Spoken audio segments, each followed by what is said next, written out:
for today's video, ang luma mong t-shirt, gawin natin short. So, let's go!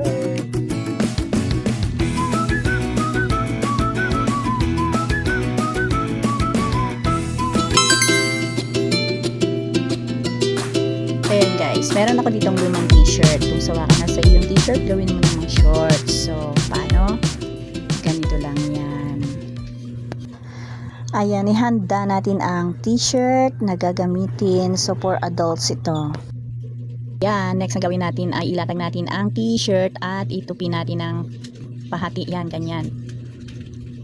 Nasa baba ang magiging punja ay ang bandang kilikili. So, ayan, lapat natin ng maigi at ating markahan kung saan tayo gugupit. So, ang gagawin ko ditong short, para sa akin ay high-waisted siya. Kaya naman, medyo tinaasan ko siya. So, 14 inches ang sukat ng aking shorts length.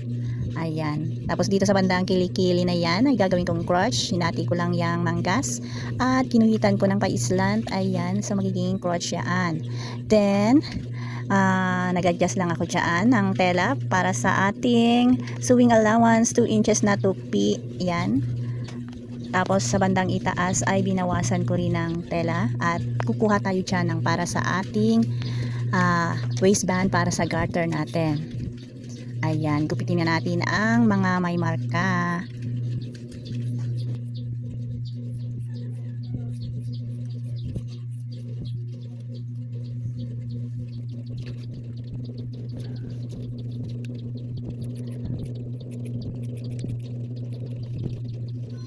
Dito sa may neckline ay magiging laylayan niya ng ating shorts. Ayan. Ayan. Tapos na natin magupit. At iset aside na natin ang ating mga tela. Pira-piraso. So, ayan. Ang magiging itsura ng ating project.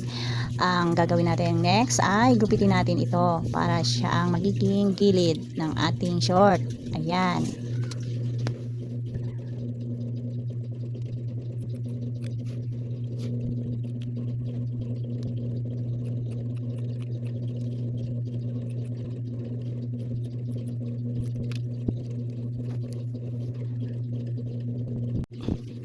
Yan ang itsura niya.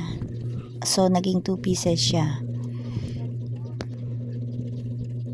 Ayan. Ibukas naman natin ang nagupit natin at ang kapareha niya. Ayan. Pag daupin natin, ang right side ay nasa loob lahat.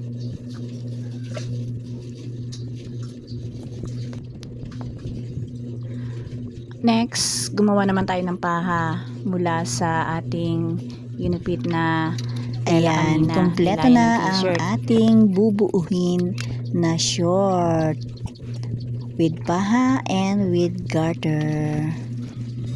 So, eto na yung natapos nating gupitin.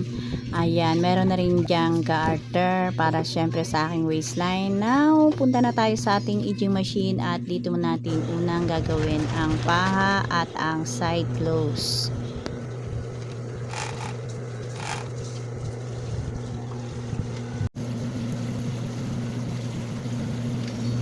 So, ijingan muna natin ang ating crotch. Next, mag side close tayo. Ayan, 2 sides.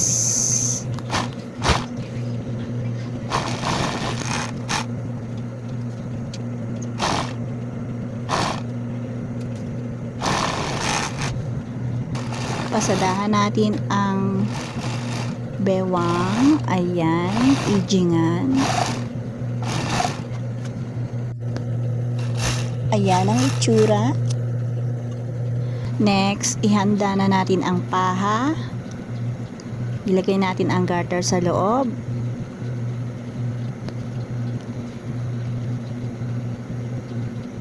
Ijingan natin ang paha. Kasama ang garter dyan.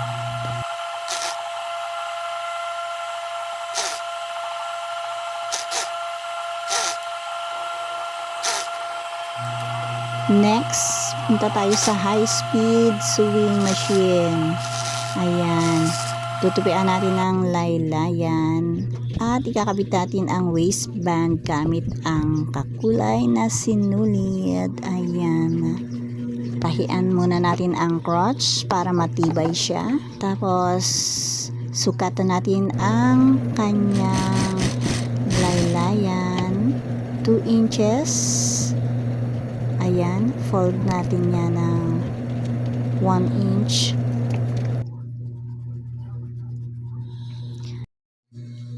I-double fold natin para 1 inch ang tupi.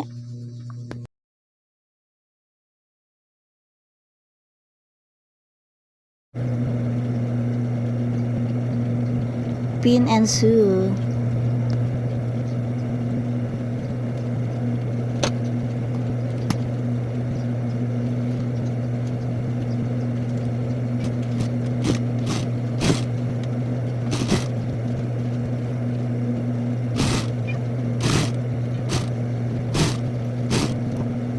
Ayan, ang tinatahin natin ngayon ay ang laylayan.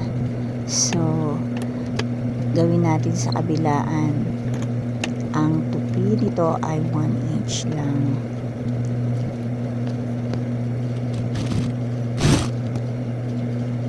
Lock na natin, tapos itabit natin ang ating waistband. Ayan, bahagyang hilangin dahil sa garter.